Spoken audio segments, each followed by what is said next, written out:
अच्छा, आज हम पढ़ेंगे लिम्बिक सिस्टम। ठीक हो गया। तो लिम्बिक सिस्टम को हम लोग इमोशनल या मोटिवेशनल ब्रेन कहते हैं, ठीक है, क्योंकि इसका मतलब है, इस वर्ड का मीनिंग है बॉर्डर और मार्जिन। लिम्बिक सिस्टम को हम कहते हैं प्लियो मैमेलियन ब्रेन। प्लियो मैमेलियन ब्रेन, ठीक है। ये complex set of brain structures, ये हमारे ब्रेन के अंदर अंदर कुछ ऐसे स्ट्रक्चर्स हैं जो मिलके काम करते हैं और ये वाला सिस्टम बनाते हैं, जिसको हम लिम्बिक सिस्टम कहते हैं। और ये हमारे थैलेमस के दोनों साइड्स पे लोकेटेड है, बोथ साइड्स पे लोकेटेड है, ठीक है, बिल्कुल सेरेब्रम के नीचे, ठीक है। और ग्रुप ऑफ सब कॉर्टिकल स्ट्रक्चर से बना हुआ है, जैसे कि इसमें क्या क्या चीज़ें आ जाती हैं। मोर इम्पोर्टेंटली हाइपोथैलेमस, हिप्पोकैम्पस और एमिग्डाला जो हैं, ये इसके मेजर स्ट्रक्चर्स हैं, ठीक है ना। और इसका काम ज़्यादातर इमोशन, मेमोरी और मोटिवेशन के साथ है। Emotion, memory and motivation. Okay, parts of limbic system पे आ जाते हैं।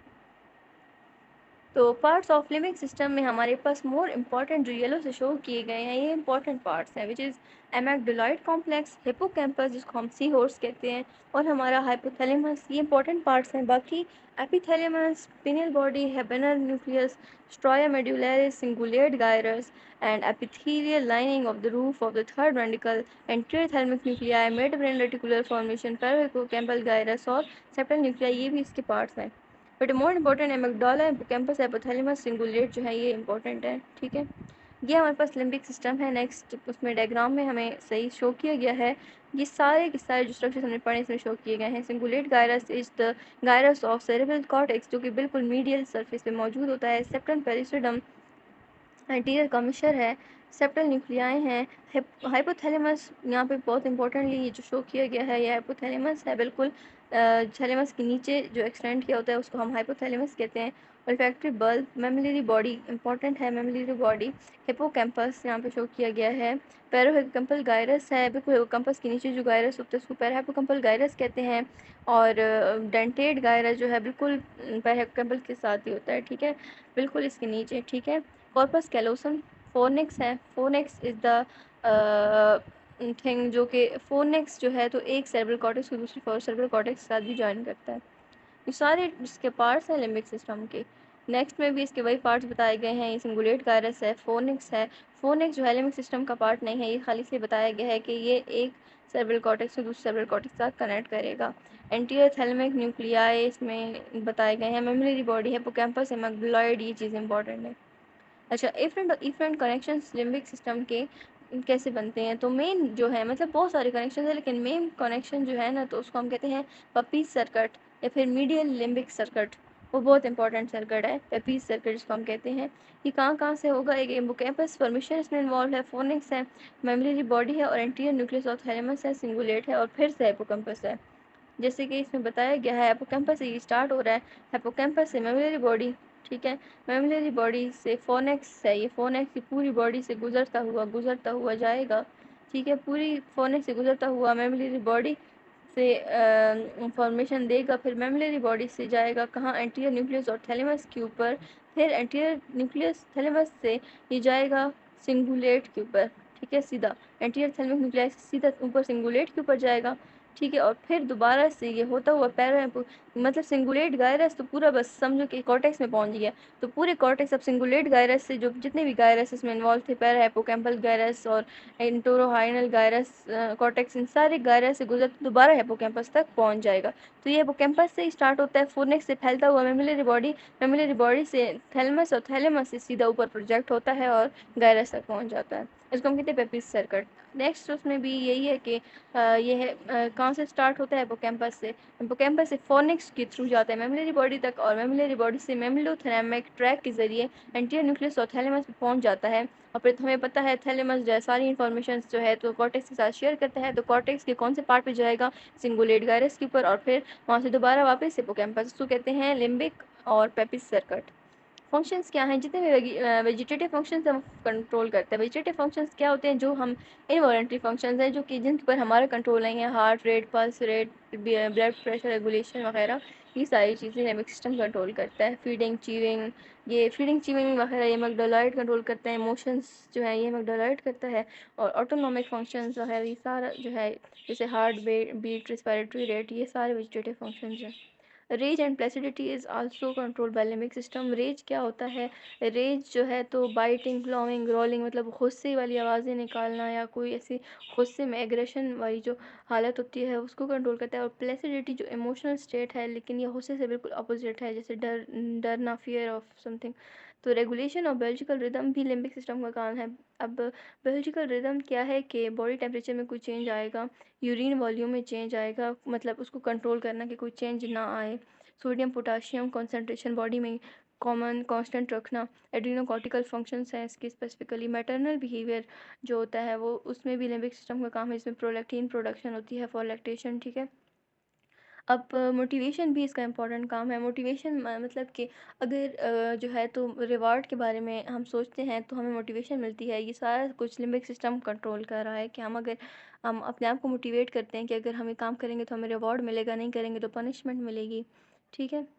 अब इसके पार्ट्स पढ़ लेते हैं। हाइपोथैलेमस है सबसे पहले तो ये लेस देन 1% ब्रेन मास बनाता है और ये बहुत सारे वेजिटेटिव और एंडोक्राइन फंक्शंस और टेम्परेचर रेगुलेशन बहुत इंपॉर्टेंट रोल प्ले करता है, बहुत इंपॉर्टेंट पार्ट है हमारे ब्रेन का। कनेक्शंस कैसे हैं कि 3 डायरेक्शन में इसके कनेक्शंस जो है ये बनाता है। डाउनवर्ड ये ब्रेन स्टेम को देता है इंफॉर्मेशन रेटिकुलर एरियाज को। ब्रेन स्टेम में रेटिकुलर एरियाज हैं जो कि मिड ब्रेन जिसको मेसेंसेफेलॉन कहते हैं पोन्स और मेडुला में है, ठीक है। उनको इन्फॉर्मेशन देता है। अपवर्ड जो इन्फॉर्मेशन देता है हायर एरियाज को। हायर एरियाज में क्या आ जाता है? डायंसेफेलॉन जैसे थैलेमस की बेसल गैंग्लिया और सेरेब्रम और एंटीरियर थैलेमस लिम्बिक कॉर्टेक्स, इन सब को ये इन्फॉर्मेशन देता है ऊपर। और एक इन्फंडिबुलम में इसके इन्फॉर्मेशन जाती है या कम्युनिकेशन जाती है, वो एंडोक्राइन फंक्शन के लिए होती है ताकि इन्फंडिबुलम पिट्यूटरी ग्लैंड को एक्टिवेट करे और फिर पिट्यूटरी ग्लैंड हार्मोन्स रिलीज कर सके, ठीक है। तो पिट्यूटरी ग्लैंड दो मतलब पोस्टीरियर पिट्यूटरी और एंटीरियर पिट्यूटरी उसके पार्ट्स हैं, ठीक है। अब कंट्रोल ऑफ वाटर बैलेंस भी यही करता है, ठीक है। कैसे करता है? एडीएच। अब एडीएच क्या है? हार्मोन है, एड्रीनो एंटीडायरेटिक हार्मोन है जो कि हमारे पास सुपरऑप्टिक न्यूक्लियस से सिक्रीट होता है और ये पोस्टीरियर पिट्यूटरी रिलीज करता है, ठीक है। और ये तब होता है जब किसी इंसान को जो है ना तो ये जो है ज़्यादातर वाटर लॉस करवाते हैं ना। एंटी डायरेटिक है मतलब कि सेंसेशन ऑफ थ्रस्ट जो है ना तो इंक्रीज़ कर देता है। Creating the sensation of thrust when the body fluid osmolality increases, ठीक है ना। जब बॉडी में फ्लूइड ऑस्मोलैलिटी इंक्रीज़ हो जाती है तो ये क्या करता है कि एडीएच को सिक्रीशन को ज़्यादा करता है। हाइपोथैलेमस कैसे ज़्यादा करता है कि पिट्यूटरी ग्लैंड को इन्फॉर्मेशन देता है और फिर पिट्यूटरी ने एडीएच सिक्रीट करना होता है, ठीक है। Control of autonomic functions. Autonomic functions को कंट्रोल करना है तो क्या होता है हमारे पास सिंपैथेटिक और पैरासिम्पैथेटिक के फंक्शंस को हाइपोथैलेमस कंट्रोल करता है। रिप्रोडक्टिव फंक्शंस को कैसे कंट्रोल करता है? हमारे पास एक हार्मोन है गोनाडोट्रोपिन रिलीजिंग हार्मोन और ये हार्मोन जो है कहाँ से निकलता है? ये भी एंटीरियर पिट्यूटरी से निकलता है और पिट्यूटरी को इन्फॉर्मेशन हाइपोथैलेमस से ही जाएगा। अब एंडोक्राइन फंक्शन जो है तो वो है कैसे कंट्रोल होंगे कि जब ज़्यादा होंगी कोई हार्मोन्स तो हाइपोथैलेमस इनहिबिटरी सिग्नल देगा जिसको हम कहते हैं हाइपोथैलेमिक इनहिबिटरी हार्मोन्स। और जब कम होंगे तो फिर हाइपोथैलेमिक रिलीजिंग हार्मोन्स आएंगे जो कि हार्मोन्स को ज़्यादा कर देंगे, ठीक है। कंट्रोल ऑफ इमोशन कैसे करता है कि इसके जो है तो इसको इंटीग्रेशन मतलब कॉम्प्लेक्स ऑटोनॉमिक और सोमैटिक रिएक्शंस को जो है ना तो इंटीग्रेट करता है आपस में और इमोशनल स्टेट को कंट्रोल कर लेता है ताकि एक्सेसिव इमोशनल स्टेट ना हो, ठीक है। और मेटाबॉलिज्म को कंट्रोल करता है कि कितना हम फूड इनटेक करते हैं, ठीक है। हमारी स्लीप साइकिल को, ठीक है ना। स्लीप सेंटर बिल्कुल एंटीरियर न्यूक्लियस है हाइपोथैलेमस का, स्लीप सेंटर है जो कि। और वेकिंग सेंटर पोस्टीरियर न्यूक्लियस जो हमारे पास हाइपोथैलेमस का पोस्टीरियर साइड है वो हमारे पास वेकिंग सेंटर है और एंटीरियर स्लीप सेंटर है। बॉडी वेट को कैसे कंट्रोल करता है? फीडिंग सेंटर ही है इसमें, स्केलेटल न्यूक्लियस में फीडिंग सेंटर है जो कि हमारे फूड इनटेक को ज़्यादा करता है। और सोसाइटी सेंटर जो है, सोसाइटी सेंटर वेंट्रोमीडियली है जो कि हमारे फूड इनटेक को कम करेगा। कंट्रोल ऑफ टेम्परेचर है तो ये क्या करता है? बॉडी टेम्परेचर को कंट्रोल करता है। पोस्टीरियर न्यूक्लियस जो है ना तो वो हीट गेन सेंटर है। और एसी से याद रखना है कि एंटीरियर वाला जो है एसी के तौर पे काम करता है। एसी मतलब ठंडा करता है तो कूलिंग सेंटर है। पोस्टीरियर वाला हीट गेन करता है, ठीक है। Control of visual activities. Visual जो इंटरनल ऑर्गन्स हैं उनकी एक्टिविटीज़ कौन सी हैं? यही blood pressure, heart beat, digestion, mobility और ब्रीथिंग, बहुत सारी एक्टिविटीज़ को भी हाइपोथैलेमस ही कंट्रोल करेगा। हाइपोथैलेमस के एरियाज बताए गए हैं, ठीक है। तो पोस्टीरियर हाइपोथैलेमस का काम है increase blood pressure, pupillary dilation, shivering. उसके बाद जो है तो हमारे पास पेरिफोमल न्यूक्लियस है, ये हंगर स्टेट है, ठीक है, रेज को भी ज़्यादा करता है। और फिर से सैटाइटी सेंटर हमने पढ़ लिया, वेंट्रोमीडियल होता है। फिर मेमिलरी बॉडी है इसके साथ अटैच्ड, जो कि फीडिंग रिफ्लेक्सेस में हेल्प करती है, ठीक है, न्यू बॉर्न्स में। फिर अर्कुएट न्यूक्लियस है, ये एंडोक्राइन कंट्रोल कराता है। लिटरल जो न्यूक्लियस एरिया है हाइपोथैलेमस का, ये थ्रस्ट और हंगर का एरिया है। और dorsal medial nucleus jetty stimulation करता है। पैरावेंट्रिकुलर न्यूक्लियस का फंक्शन है ऑक्सीटोसिन रिलीज। ऑक्सीटोसिन कब रिलीज होता है? ड्यूरिंग बर्थ, ठीक है ना। अब वाटर कंजर्वेशन भी कराता है ये। Middle pre optic area bladder contraction कराता है, जब हमारा ब्लैडर फुल हो जाता है, हमारी हार्ट बीट को कम करता है, हमारे ब्लड प्रेशर को कम करता है। फिर पोस्टीरियर प्री ऑप्टिक है, एक एंटीरियर प्री ऑप्टिक है, एक पोस्टीरियर प्री ऑप्टिक है। तो पोस्टीरियर प्री ऑप्टिक जो है वो हमारे पास क्या करता है, बॉडी टेम्परेचर रेगुलेशन करता है, पेंटिंग स्वेटिंग वगैरह, ताकि हमारा टेम्परेचर रेगुलेट हो सके। और साथ में थायरोट्रोपिन की इनहिबिशन करते हैं। थायरोट्रोपिन एक ऐसा हार्मोन है जिसने आगे जाके थायराइड ग्लैंड की सिक्रेशन को इंक्रीज करना होता है। सुपर ऑप्टिक न्यूक्लियाइज वेजोप्रेसिन रिलीज करता है। वेजोप्रेसिन एडीएच का दूसरा नाम है। वेजोप्रेसिन क्या करता है, एंटी डायरोटिक हार्मोन है। ये जो है तो बॉडी में जब पानी की कमी हो जाती है तो ये फिर इन यूरिन में जो है, किडनीज में पानी को जो है नहीं जाने देता, उसको रीअब्सॉर्ब कर देता है, ठीक है। रिवॉर्ड पनिशमेंट फंक्शन भी लिम्बिक सिस्टम का है। रिवॉर्ड सेंटर्स जो हैं तो ये कहाँ पे हैं? रिवॉर्ड सेंटर वेंट्रोमीडियल न्यूक्लियस में है, सेप्टम में है, एमिगडाला में है, बेसल गैंग्लिया में है और बेसल टेगमेंटम में है, ठीक है। Basal tegmentum is a part of mid brain, ठीक है। ये सारे जो हैं तो एज अ रिवॉर्ड सेंटर काम करते हैं। पनिशमेंट सेंटर्स कहाँ कहाँ पे हैं? ये एक सेंट्रल ग्रे एरिया, जो कि एक्विडक्ट मतलब सेरेब्रल एक्विडक्ट के इर्द गिर्द जो ग्रे एरिया है मिड ब्रेन का, वहाँ पे पेरीवेंट्रिकुलर एरिया जो है एपोथैलेमस और थैलेमस का, ठीक है, जो जितना भी पेरीवेंट्रिकुलर एरिया मतलब वेंट्रिकल के इर्द गिर्द का एरिया, वो पनिशमेंट सेंटर है। एमिगडाला और हिपोकैम्पस में भी है। रेज क्या है? रेज ऐसा इमोशनल पैटर्न है जिससे पनिशमेंट की स्ट्रॉन्ग स्टिमुलेशन होती है, मतलब कि पनिशमेंट जो है तो मिल सकती है in form of rage. Specially periventricular zones जो हैं इसमें इन्वॉल्व हैं, हाइपोथैलेमस और लिटरल हाइपोथैलेमस। अच्छा, रेज सेंटर जो है वो पोस्टीरियर न्यूक्लियस में है हाइपोथैलेमस के, और सेरेब्रल कॉर्टेक्स जो है ना तो इसको इनहिबिट करता है नॉर्मली। हाइपोथैलेमस रेज को कॉज करता है और वो हमारा सेरेब्रल कॉर्टेक्स इसको इनहिबिट करता है, इस एरिया को, ताकि रेज ज़्यादा ना हो, ठीक है, इमोशन ज़्यादा ना हो। एनोरेक्सिया क्या है? लॉस ऑफ एपेटाइट, जब इंसान को भूख नहीं लगती। ये कब होता है? जब हमारा लिटरल हाइपोथैलेमिक एरिया है, जो कि हमें फीडिंग सेंटर था, जो हमारी फूड इंटेक को ज़्यादा करता था। हमें पढ़ा था ना पीछे कि फूड इंटेक को जो ज़्यादा करता है वो एरिया, और एक फूड इंटेक को कम करता है। जो फूड इंटेक को ज़्यादा कर लेता था वो अगर ख़राब हो गया ना, तो अब क्या होगा हमारे पास के मतलब हम एनोक्सिया एनोरेक्सिया हो जाएगा, ठीक है ना, एनोरेक्सिया हो जाएगा। और साथ में हाइपरफेजिया क्या होता है? जब वेंट्रोमीडियल न्यूक्लियस जो सैटाइटी सेंटर था वो ख़राब हो गया है, तो वो फीलिंग और फुलनेस नहीं आती, मतलब इंसान को ये नहीं फील होता कि मैं जो है तो भूखा हूँ, या फिर मैं जो है तो फुल हो चुका हूँ, मैं खा चुका हूँ, तो वो हाइपरफेजिया में चला जाता है। हाउ हाइपोग्लाइसीमिया प्रोड्यूसेस हंगर, अगर एक बंदे को हाइपोग्लाइसीमिक स्टेट है, उसका ग्लूकोज लेवल डाउन हो गया है, तो हंगर मतलब उसको भूख लगती है। वो कैसे लगती है?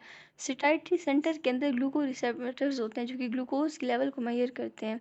जैसे ग्लूकोज कम हो जाता है सिटाइटरी सेंटर जो है ना, तो वो क्या हो जाता है कि इन केस ऑफ हाइपोग्लाइसीमिया, ठीक है, तो जब हाइपोग्लाइसीमिया होती है तो ग्लूकोज नहीं पहुंचता सिटाइटरी सेंटर के साथ। तो अब क्या होता है कि इसी वजह से फीडिंग सेंटर फिर एक्टिवेट होना शुरू हो जाता है, और फिर जब फीडिंग सेंटर एक्टिवेट होता है तो पर्सन को खुद ही भूख लगना शुरू हो जाती है, ठीक है। अब इंसुलिन ऑन हंगर का क्या इफेक्ट है? इंसुलिन ने ब्लड ग्लूकोज लेवल को कम करना है, और जब ब्लड ग्लूकोज लेवल कम हो जाता है तो वो हाइपोग्लाइसीमिक स्टेट होती है, तो तब भी हंगर सेंटर एक्टिवेट हो सकता है। एमिगडाला के क्या फंक्शंस हैं? एमिगडाला जो है दो होते हैं, एलिमेंट शेप्ड के होते हैं, और ये थैलेमस के बिल्कुल लोअर एंड के ऊपर जो है, जो हिपोकैम्पस है, मतलब थैलेमस के दोनों साइडों पे हिपोकैम्पस के बिल्कुल नीचे दो एमिगडाला पड़े हैं, ठीक है। एमिगडाला जो है ये क्या करते हैं? परसेप्शन ऑफ इमोशन के लिए है, एंगर, फियर, सैडनेस वगैरह, एज वेल एज एग्रेशन। अब फंक्शंस क्या हैं कि ये इनिशिएट करता है, मतलब effects initiate from the amygdala, कि ये जो है स्टार्ट करता है इमोशन को और फिर हाइपोथैलेमस तक भेज देता है, ठीक है, और फिर ऑटोनॉमिक फंक्शन के थ्रू हमारे इमोशंस कंट्रोल होते हैं। Direct stimulation of amygdala results in several type of involuntary movements. अगर अचानक से अमिगडाला एक्टिवेट हो जाए तो डिफरेंट इनवॉलंटरी मूवमेंट्स हो जाती हैं, ठीक है। आज अगर कोई लेजन आ जाए अमिगडाला में, बायलेटरल लेजन मतलब दोनों अमिगडाला ख़राब हो चुके हैं, तो वो बंदा किसी चीज़ से नहीं डरता, नॉट अफ्रेड, क्यों, इमोशन लॉस हो गया है। एक्सट्रीम क्यूरियोसिटी अबाउट एवरीथिंग और फॉरगेट्स रैपिडली, उसको कोई चीज़ ज़्यादा टाइम तक याद नहीं रहती क्योंकि उसका लिम्बिक सिस्टम इफेक्ट हो गया है जो कि मेमोरी में भी काम करता है। Tendency to place everything in mouth, और हर चीज़ मुंह की तरफ लेके जाता है, और मतलब हर चीज़ उसको खाने की लगती है, ठीक है। ऑरल टेंडेंसीज ज़्यादा हो जाती हैं, इसका मतलब कि हर चीज़ को मुंह में डालना, मतलब मुंह में जो है चबाना, ठीक है। हिपोकैम्पस जिसको हम सी हॉर्स कहते हैं, ठीक है, ये बिल्कुल पड़ा है टेम्पोरल पैराइटल स्ट्रक्चर इसके पास। इसको टेम्पोरल और पैराइटल्स के साथ मिलके हम कहते हैं हिपोकैम्पल फॉर्मेशन। अब ये हिपोकैम्पल फॉर्मेशन जो है सेरेब्रल कॉर्टेक्स के साथ कनेक्टेड है, हाइपोथैलेमस के साथ कनेक्टेड है, अमिगडाला के साथ, मेमोरी बॉडीज़ के साथ, ठीक है। इसका ज़्यादा काम है लॉन्ग टर्म मेमोरी को स्टोर करना। अब लॉन्ग टर्म मेमोरी जो है तो वो हिपोकैम्पस में स्टोर होती है, ठीक है। और जितनी पास्ट लॉन्ग नॉलेज और एक्सपीरियंसेस हैं, अगर ये ख़राब हो जाए तो मेमोरी लॉस हो जाती है उस बंदे की, लॉन्ग टर्म वाली, मतलब पास की चीज़ें याद रहती हैं, पुरानी चीज़ें भूल जाती हैं सारी।